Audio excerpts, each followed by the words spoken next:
think you're lucky stars for such a one-shot encounter. It wasn't a one-shot encounter. She came back for more.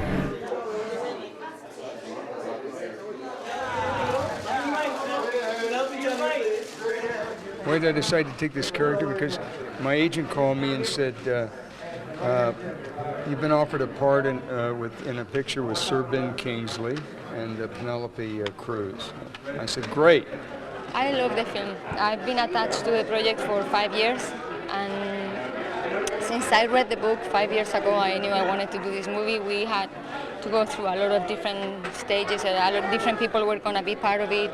And finally we did it with Isabel Coixet and Ben Kingsley, and I don't imagine anybody better to play the character or to direct it. What do I really want from you?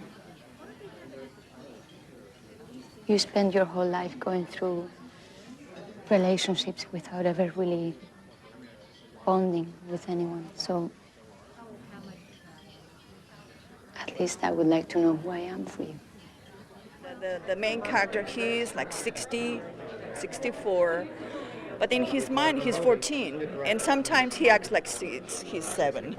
So I think it says a lot about men, but in a nice way. I mean, it's not, you know, I don't think it's a film who feeds the battle between men and women. It's just, let's assume we're different, and let's try, to find a common ground. We get a bad rap, men, deservedly so. But we get that rap, we're known for what we are. With women, it's like, who knows what's going on?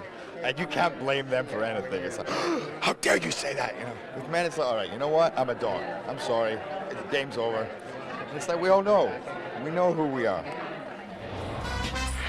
My whole life was dedicated to independence. Where did you get the idea that marriage is a prison? From serving time.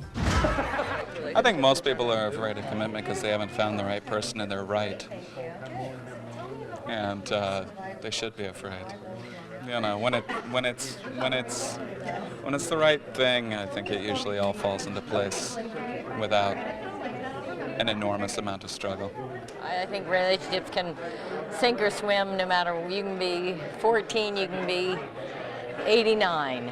Well, maybe not 89. Maybe at 89 you've worked it out.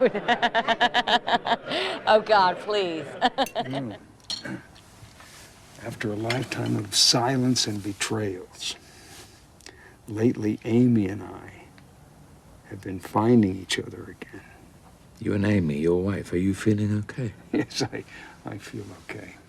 It's the most incredible thing I've heard you say in all the years I've known you. Well, life always keeps back more surprises than we could ever imagine.